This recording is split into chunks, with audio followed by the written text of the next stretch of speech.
सभी को राम राम जी, सनातन धर्म की जय। तो हमारा जो सीरीज है ब्रेकफास्ट विद एमएलए कैंडिडेट, उसका आज दूसरा एपिसोड और हमारे साथ आज के मेहमान हैं दविंदर सिंह राणा जी। राणा साहब, आपका बहुत बहुत स्वागत है। आपका स्वागत मेरे घर में। दविंदर सिंह, राणा साहब, कितना प्यार करते हैं आप अपने नगरोटा की जनता से? जितना मैं अपने परिवार से करता हूँ, जितना मैं अपने रिश्तेदारों से करता हूँ, उतना ही प्यार उनसे करता हूँ। वो भी मेरा परिवार है। मैं नगरोटा के लोगों में गया, चाहे हिंदू हो मुस्लिम हो, आपने किसी भी वर्ग में कभी भी ना डिफरेंस नहीं किया। हमेशा हर एक की दुख दर्द सुना, उनके लिए काम किया। वो मेरा परिवार है। परिवार का हर सदस्य जो है वो मेरे दिल के करीब है और मेरा फ़र्ज़ ये बनता है कि उस परिवार के सेवादार होने के नाते, उस परिवार के एक सदस्य होने के नाते उन लोगों का भरोसा है मेरे में, उन्होंने मुझे प्यार दिया है, उन्होंने मेरे में एतमाद रखा है। मेरा फ़र्ज़ है कि मैं उनके साथ निभाऊं। ये मेरा दायित्व है और फ़र्ज़ है कि उनके साथ प्यार मोहब्बत से रहूं और उनका सेवादार बन के रहूं। उसमें ज़ात, बरादरी और मज़हब का कोई सवाल ही नहीं आता। हर आदमी जो नगरोटा कॉन्स्टिट्यूंसी में है, किसी भी ज़ात का है, किसी भी वर्ग का है, किसी भी ज़ुबान को बोलता है, वो मेरा परिवार है, मैं उनका सेवादार हूँ। राणा साहब, आपने ना काफ़ी सारे इलेक्शंस देखे हैं। ये इलेक्शन जो 10 सालों के बाद हो रहे हैं और पोस्ट 370 एब्रोगेशन हो रहा है, खाते जो, तो क्या लगता है आपको, क्या डिफरेंस दिख रहा है इन इलेक्शंस में? और जो तारीखी है, ये इलेक्शन कोई एमएलए की इलेक्शन नहीं है, ये मिनिस्टर की इलेक्शन नहीं है, ये 70 साल के बाद जम्मू की सरकार बनाने की इलेक्शन है। और 70 साल के बाद जम्मू अपनी सरकार बनाएगा और जम्मू कश्मीर का फ़ैसला जो है वो जम्मू से होगा। फ़ैसले लाल चौक से होते थे और फ़ैसले रघुनाथ चौक से होंगे। और जम्मू कश्मीर के हर वर्ग, हर ज़ात, हर बरादरी को बराबरी का हक़ दिया जाएगा। यहाँ हिंदू मुस्लिम सिख इत्तेहाद होगा। सबका साथ, सबका विकास, सबका विश्वास का मोदी जी के नारे पे चलकर जम्मू कश्मीर को विकसित भारत का एक चमकता सितारा बनाया जाएगा। यहाँ एक गवर्नेंस का मॉडल होगा और लोगों की बेहतरी के लिए और लोगों के बका के लिए और उनके फलाह बहबूद के लिए काम किया जाएगा। हर वर्ग को बराबरी का दर्जा दिया जाएगा, एक को दूसरे के बराबर समझा जाएगा। कश्मीर को भी उसका हक मिलेगा, लेकिन जम्मू का हक जो है वो अब खाया नहीं जाएगा। जम्मू को अपना हक मिलेगा, कश्मीर को अपना हक मिलेगा, कुपवाड़ा को अपना हक मिलेगा, बारामूला को अपना हक मिलेगा, शोपियां को अपना हक मिलेगा, राजौरी पुंछ को अपना हक मिलेगा, डोडा को अपना हक मिलेगा, जम्मू को अपना हक मिलेगा, सांबा कठुआ को अपना हक मिलेगा। आपने भी ना बहुत बड़ी बात कही कि पहले फैसले लाल चौक से होते थे, अब फैसले जो है रघुनाथ चौक से होंगे। मुझे ना आपका वो स्लोगन याद आ गया जो आपने जम्मू जम्मू का एक स्लोगन दिया था। आपके इस स्लोगन के बाद ना जम्मू के लोगों में ना एक उनका नैरेटिव चेंज हुआ कि भाई जम्मू को भी अपनी बात रखनी पड़ेगी। हमेशा बात कश्मीर से नहीं उठेगी, जम्मू का भी कोई व्यक्ति जो है अपने आप को चीफ मिनिस्टर भी देख सकता है।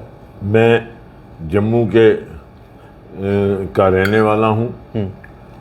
जम्मू कश्मीर के साथ मेरा ताल्लुक़ है, कश्मीर के साथ मेरा अपना एक प्यार है, कश्मीरी लोगों के साथ मेरा प्यार है। लेकिन कश्मीर के कुछ नेतागण चाहते हैं कि ताकत जो है वो कुछ इलाकों तक ही सीमित रह जाए। कश्मीर के भी कुछ इलाके, वो नहीं चाहते कि वो ताकत जो है लाल चौक से बाहर निकल के बारामूला में जाए, अनंतनाग में जाए। वो उसको ताकत को बांध के रखना चाहते हैं। जम्मू तो बहुत दूर की बात है, वो कश्मीर में भी बांध के रखना चाहते हैं। हमारी कोशिश है, जब मैंने जम्मू की बात की, उसका मतलब ये था कि जम्मू जो आज कोई किसी को पसंद आए या ना आए, कश्मीर यूनिपोलर है, वहाँ एक ही बरादरी है, एक ही मज़हब के लोग हैं। जम्मू ही एक है जो एक गुलदस्ता है जिसमें हिंदू भी है, मुसलमान भी है, सिख भी है, ईसाई भी है, बौद्ध भी है। जिसमें हर बरादरी के लोग हैं, हर जुबान बोलने वाले लोग हैं। और इस गुलदस्ते की खूबसूरती ये है कि ये गुलदस्ता जो है जम्मू का, ये पूरा एक इकट्ठे होकर चलता है। इन्होंने कभी आपस में भेदभाव नहीं किया, भाईचारे की मिसाल हैं। और इन्होंने हमेशा एक दूसरे के साथ रह के, एक दूसरे का कंधे से कंधे मिला के जम्मू के लिए काम किया। और कश्मीर के वो चंद लोग चाहते हैं कि जम्मू के हक को खींचा जाए, वो नहीं होगा। जम्मू को उसका हक मिलेगा, जम्मू का बराबरी का हक मिलेगा। और जो जम्मू की सरकार बनेगी, जो बनना तय है, वो सरकार, क्योंकि अभी आपने देख लिया डोडा में क्या हालत हुई है, एनसी और कांग्रेस का सुपड़ा साफ हो गया। रजौरी पुंछ में कल इलेक्शन हुई है, पता लगेगा आज शाम तक क्या वहाँ रहा। और वहाँ सुपड़ा साफ हो चुका है इनका।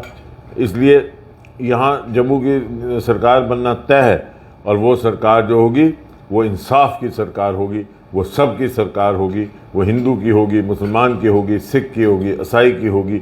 और वो सरकार जो होगी सही मायने में एक बेहतरीन मॉडल होगा। देवेंद्र जी, नाश्ता तो बहुत अच्छा बना है। समय मिलता है आपको इस इलेक्शन की दौड़ में समय पर कभी नाश्ता करने का या खाना खाने का, या फैमिली को? तो यार ये ड्रामा है। आपने कहा मुझे ब्रेकफास्ट करना, तो हमने ब्रेकफास्ट कर लिया। नहीं, इस वेले केड़ा ब्रेकफास्ट करा रहे थे, इतने नहीं पता लगता कि ब्रेकफास्ट कुछ वेले, लंच कुछ वेले, डिनर कुछ वेले। इसलिए अपनी होश नहीं होंगी। तो हूँ तुसें आख्या नहीं जी कैमरा लाना, मैं लाई लो, तो लाई ली, रोटी शूटी दिखाई लो।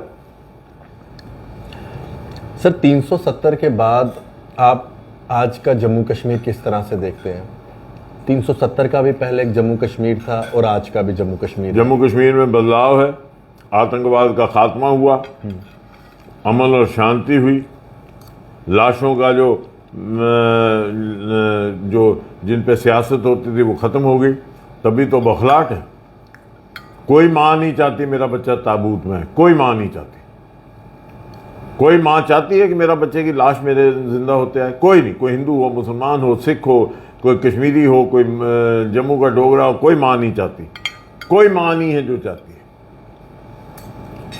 2009 में, 2010 में हम सरकार में थे, रोज 20-20 नौजवान मरते थे किसी के बच्चे से।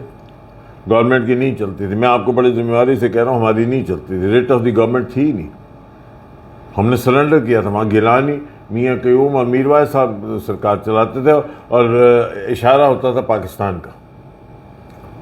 आज सरकार की रेट चलती है, आज अमन है, आज शांति है।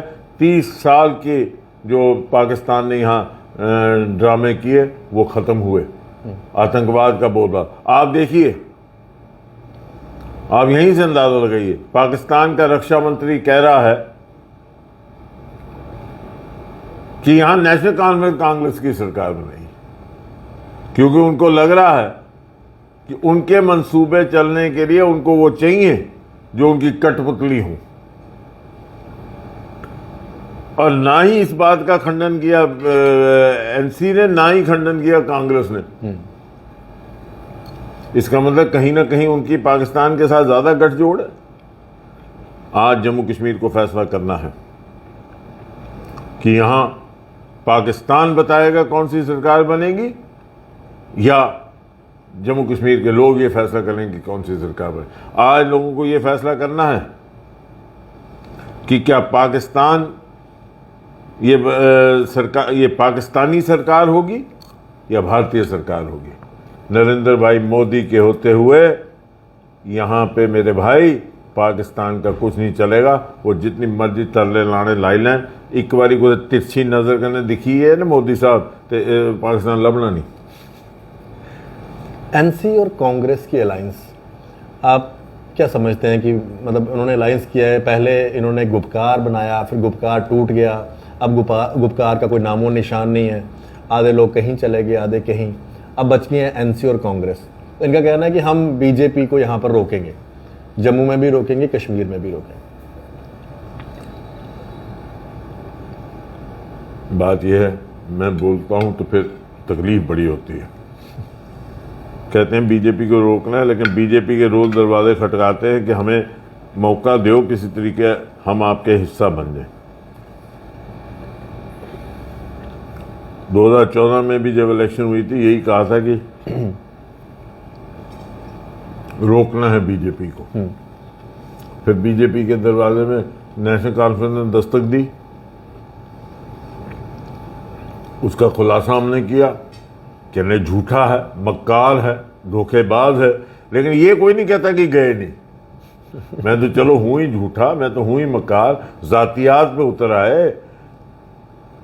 अभी मैं जातियात पे नहीं उतरा, मैं जातियात ऊपर उतरा ना कोहली साहब ते बाड़ दे बूटे ली जान गए थे। लेकिन मैं हने चलो वो, क्योंकि उमर साहब का कसूर नहीं है, ये कसूर नहीं है। उत्थे है 4-5 छोकरे उनके कुल गए जिन्हें उनका बेड़ा गर्क भी किया, कश्मीरियों का भी बेड़ा गर्क किया, नेशनल कॉन्फ्रेंस का भी बेड़ा गर्क किया। वो उनके ही आखे चला दे। बड़ी अनफॉर्चुनेट, बहुत लायक और बहुत काबिल आदमी था उमर साहब, लेकिन वो 4-5 आदमी घेरे था, उन कुरगे के नाम पर चला था। वो कुरगे जेने ना आपू हैं किसी ना, उन्हें उमर साहब की भी खराब किया। पर बहरहाल मैं उधर नहीं जाना चाहता। बात ये है, ये कोई नहीं कह रहा कि नहीं मिले अमित शाह जी से और राम माधव जी से। बाकी देवेंद्र राणा मक्कार है, देवेंद्र राणा धोखेबाज है, देवेंद्र राणा झूठा है। मैं तो जो हूँ सो हूँ, आप भी जानते हैं, मैं भी जानता हूँ। और जब मैं अगर कुछ जवाब दिया जो मैं जातियात में जाना नहीं चाहता, मैं, क्योंकि वो अच्छा नहीं लगता, मुश्किल नहीं तो फिर सबके लिए बड़ा मुश्किल हो। तो संयम रखा हुआ हमने। लेकिन ये है कि ये कहे ना कि नहीं मिले, फिर मैं बताता हूँ मिले या नहीं मिले। अच्छा, और महबूबा जी ने भी कहा था कि मुफ्ती साहब ने भी कि हम बीजेपी को बाहर रखें। बाद में मुफ्ती साहब अल्लाह को प्यारे हो गए, मैं उनके बारे में कुछ कहूँगा नहीं, लेकिन मुफ्ती साहब ने भी बीजेपी के साथ हाथ मिलाया। और अगर आज भी इस वक्त क्योंकि फारूक साहब बड़ा लिहाजी सवाल, उन्हें इस वेले कोई बीजेपी का जॉइंट सैकटरी भी टैलीफोन करी उड़ा, बड़ा टैलीफोन बड़ी बड़ी गल, उन्हें आखना चलो चलो के गल मुक्की। वो लगे थे लेकिन गल बना दी नहीं। मतलब ब्रेकफास्ट बड़ा इंटरेस्टिंग हो रहा है कि मतलब राणा साहब कह रहे हैं कि अगर मैंने उनकी पोलें खोली तो बड़ा मुश्किल हो जाएगा, लेकिन मैं जातियत जाता नहीं हूँ। राणा साहब एक मैंने तो यही कहा कि 2014 में मिले। वो इतने भड़क गए हैं, वो कहते हैं कि मक्कार है, झूठा है, ये तो झूठ बोलता है, ये चीट है, लेकिन ये वो तो जातियात पे आ गए। लेकिन ये नहीं कहा कि हम नहीं मिले। इतनी बातें कर गए। ये मेरा ही मादा है कि मैं चुपचाप बैठा हूँ, क्योंकि मैंने बड़ा अरसा गुजारा हमने इकट्ठे, मैं उसकी इज्जत रखना चाहता हूँ। लेकिन नहीं तो ये जितना कुछ कहेंगे चीट वीट, तो फिर मैं अगर बोलने लगा तो फिर बड़ा मुश्किल हो जाएगा, और मैं नहीं चाहता वो इतना गंदा। सर, राजनीति में ना एक बार कोई इंसान हार जाए तो बड़ा धक्का सा लग जाता है। और अभी रिसेंटली मेंबर पार्लियामेंट का इलेक्शन उमर अब्दुल्ला हारते हैं, और हारते भी किससे हैं, जो जेल के अंदर से इलेक्शन लड़ते हैं। अब उसके बाद फिर कहते हैं कि मैं इलेक्शन लड़ूंगा, नहीं लड़ूंगा, 370 वापस आएगी, स्टेटहुड मिलेगी, फिर इलेक्शन लड़ूंगा। लेकिन अब 2-2 कॉन्स्टिट्यूंसी से भाई 18 से 40 साल की जो उम्र के कश्मीरी हैं, कश्मीरी बहुत समझदार, कश्मीरी बहुत पॉलिटिकली सैवी है, और कश्मीरी जो है वो हर सियासत के हर पहलू को समझता है। 18 से 40 साल का जो इस वक्त कश्मीरी है, उसको कोई यकीन नहीं है नेशनल कॉन्फ्रेंस और पीडीपी पे, बिल्कुल नहीं। वो अल्टरनेटिव ढूंढ रहे हैं, और ये बारामूला में वाजे हो गया। जैसे ही उनको एक अल्टरनेटिव मिला, उन्होंने 2.25 लाख वोट जो है से हरा दिया उमर अब्दुल्ला को। नेशनल कॉन्फ्रेंस का कार्डर है, नेशनल कॉन्फ्रेंस के मिनिस्टर रहे हैं, नेशनल कॉन्फ्रेंस के एमएलए रहे हैं, हरा दिया। क्यों हराया? क्योंकि ये इसलिए नहीं हराया, वो जो मर्जी कहें क्यों हारा, क्या हुआ, लेकिन एक जेल में बैठा हुआ आदमी हरा गया क्योंकि लोगों को एक ऑल्टरनेटिव दिखा। और आज भी मैं आपको बता दूं, जिस कॉन्स्टिट्यूंसी में उनको क्रेडिबल ऑल्टरनेटिव मिलेगा, वहां आप देखेंगे नेशनल कॉन्फ्रेंस और पीडीपी की शिकस्त होगी। क्या घाटी में इस बार हम उम्मीद लगा सकते हैं कमल खिलेगा? मुझे नहीं पता कमल खिलेगा या नहीं खिलेगा। सरकार जम्मू कश्मीर में बीजेपी की बनेगी, और उसमें जम्मू का बड़ा एक अहम रोल होगा। क्या डोगरा राज हम कह सकते हैं वापस आएगा? चीफ मिनिस्टर हम जम्मू का भी देख पाएंगे कभी? चीफ मिनिस्टर कौन बनेगा नहीं बनेगा ये वक्त बताएगा, लेकिन ये तय है 370 के मिटने के बाद, 35A के मिटने के बाद और जो परिसीमन हुआ उसके बाद ये तय है कि अब जम्मू कश्मीर की सरकार जम्मू के रास्ते ही बन सकती है, बिना जम्मू के नहीं बन सकती। कुछ अभी ना बड़े सारे इश्यूज हैं जिसपे ना लोग चाहते हैं कि Bharatiya Janata party actively participate करे और उन इशू का हल करे, जैसे कि डेली वेजर्स हो डेली वेजर पे कह दिया, सरकार बनते ही डेली वेजर रेगुलराइज किए जाएंगे। और उस बात की तायद माननीय अमित शाह जी ने संकल्प पत्र जब रिलीज किया उसमें की। 18 नंबर पॉइंट पढ़ लीजिए संकल्प पत्र। भाजपा कमिटेड है डेली वेजेस को रेगुलराइज करने की। महाराजा हरि सिंह जी की बात करेंगे सर थोड़ी। महाराजा हरि सिंह जी ने इतने रिफॉर्म्स लाए हमारे जम्मू कश्मीर में, इतना बड़ा नाम उनका, उनकी छुट्टी की मांग थी, भाजपा ने उन छुट्टी की मांग को भी पूरा किया। आप, मुझे आज भी दिन वो याद है, आपके चेहरे पे इतनी खुशी थी जिस दिन छुट्टी अनाउंस हुई। मैं उसके लिए यशस्वी प्रधानमंत्री माननीय नरेंद्र मोदी जी और यशस्वी गृह मंत्री माननीय अमित शाह जी का धन्यवाद करना चाहता हूं कि लोगों की भावनाओं और आकांक्षाओं को समझकर उन्होंने वो ऐतिहासिक फैसला लिया। 70 साल से लोग कोशिश कर रहे थे। मुझे याद है एक बार महाराजा डॉक्टर करण सिंह साहब ने मुझसे कहा कि क्यों नहीं महाराज साहब की छुट्टी देती है ये नेशनल कॉन्फ्रेंस की सरकार, क्योंकि ये महाराज साहब को बदनाम करने में लगे हैं, ये महाराज साहब को के खिलाफ एक कैंपेन चला रहे हैं, तुम क्यों नहीं इनको समझाते हो। और मैंने कोशिश की, देवमी चिमचा, मैंने कोशिश की लेकिन कामयाब नहीं हुए। लेकिन जैसे ही भाजपा में आए और मैंने देखा कि दिल्ली की सरकार और केंद्रीय नेतृत्व जो है, ख़ास तौर पे प्रधानमंत्री जी और गृह मंत्री जी, वो चाहते थे कि जम्मू की आकांक्षाओं और भावनाओं के मुताबिक यहाँ पे छुट्टी हो, और छुट्टी हुई। राहुल गांधी जी कहते हैं कि हमने महाराजा साहब को यहाँ से निकाला, उसके बाद एलजी साहब के लिए क्या शब्दों का इस्तेमाल किया, मतलब महाराजा साहब की इतनी डिसरिस्पेक्ट। और वही कहते हैं ये कि जम्मू के लोगों को फैसला करना है कि जो लोग कांग्रेसी कह रहे हैं कि महाराजा साहब को हमने निकाला, या जो नेशनल कॉन्फ्रेंस वाले कहते हैं कि महाराजा को हमने जम्मू कश्मीर से निकाला, उनका क्या असर करेंगे। जम्मू के लोग जवाब देंगे, आप देख लीजिए 8 तारीख को जम्मू करारा जवाब देगा। यहाँ ख्वाजा आसिफ रक्षा मंत्री पाकिस्तान का गवर्नमेंट नहीं बनाएगा। जम्मू के लोग राष्ट्रवादी लोग हैं, हिंदू हो, मुसलमान हो, सिख हो, ईसाई हो, उन्होंने राष्ट्र के नाम खड़े हुए, यहाँ पाकिस्तान के एजेंट नहीं यहाँ हम पे राज करेंगे। जब आप पाकिस्तान के एजेंट कहते हैं तो कई लोगों को बड़ी परेशानी होती है। मैं कह रहा हूँ भैया, पाकिस्तान का डिफेंस मिनिस्टर कह रहा है इनकी गवर्नमेंट बनाओ, वो क्यों नहीं कहता है श्री कोहली की गवर्नमेंट बनाओ? वो क्यों नहीं कहता कि किसी और की गवर्नमेंट बनाओ? वो क्यों कह रहा है कि इनकी गवर्नमेंट बनाओ? क्योंकि उनको मालूम है कि उनके मंसूबे जो हैं मोदी जी के होते आगे नहीं चल सकते, और मोदी जी दिल्ली में बैठे हैं, उनके मंसूबे चलेंगे ही नहीं। लेकिन वो एक कोशिश कर रहे हैं कि अगर यहाँ पे कोई सिस्टम बन जाए ताकि कम से कम यहाँ पे वो अपनी कहानी चलाएं, कामयाब वो नहीं होंगे। ये इलेक्शन ना 10 सालों के बाद हो रहे हैं और हम अपने, मुझे बताइए राहुल गांधी जी क्यों चुप हैं उस रिमार्क पे? एक शब्द नहीं बोला मुझसे। क्यों नहीं कहा कि to hell with Pakistan? National Conference ने लिखा है कि शंकराचार्य को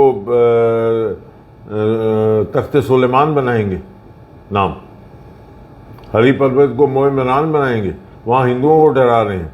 यहाँ मुसलमानों को कह रहे हैं कि अगर बीजेपी आई तो यहाँ 1947 होगा।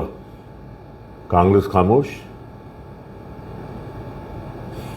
यहाँ भाजपा की सरकार आएगी और मैं आपको बड़े दावे से कह रहा हूँ, हर शख्स हिंदू, मुस्लिम, सिख महफूज होगा और किसी के आंच नहीं आएगी। हर वर्ग, हर समाज के हिस्से को और हर शख्स को उसकी इज्जत मिलेगी और हर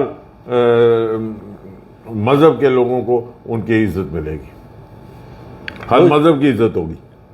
बहुत शुक्रिया सर, आपने आज हमारे साथ बातचीत की ब्रेकफास्ट टेबल के ऊपर। दरअसल 10 सालों के बाद ही इलेक्शन हो रहे हैं और यार मेरे साथ ब्रेकफास्ट करते हो तो ठीक है, मुझे सवाल पूछ रहे हो, इन्हीं में जाइए पूछो ना। ये वक्त नहीं देते सर कि ब्रेकफास्ट पूछो, कांग्रेस वाले भी पूछो, नेशनल कॉन्फ्रेंस वाले भी पूछो। मैं यकीन मनियो जिसले मैं तख्ते सुलेमान ते पाकिस्तान की एंडोर्समेंट सोची, मैं सोचा जेडे सीनियर लोग हैं जेडे थोड़े बहुत रही दे उत्थे जेडे कांग्रेस एनसी च ते कांग्रेस वो कम से कम इस गल उपर तो आखन भाई रब का वास्ता ही। कल एक आदमी आखेगा कि ना उत्थे बहिए कोई बनाएंगे 4 आदमी उत्थे कश्मीरी लीडर 4 नेशनल कॉन्फ्रेंस के जेडे कम्युनल पॉलिटिक्स की चलाना चाहते वो बनाएंगे, एक कहानी रखेंगे कि ना वो कहेंगे कि माता वैष्णो देवी का नाम बदलेंगे, तो हम चुप बैठेंगे।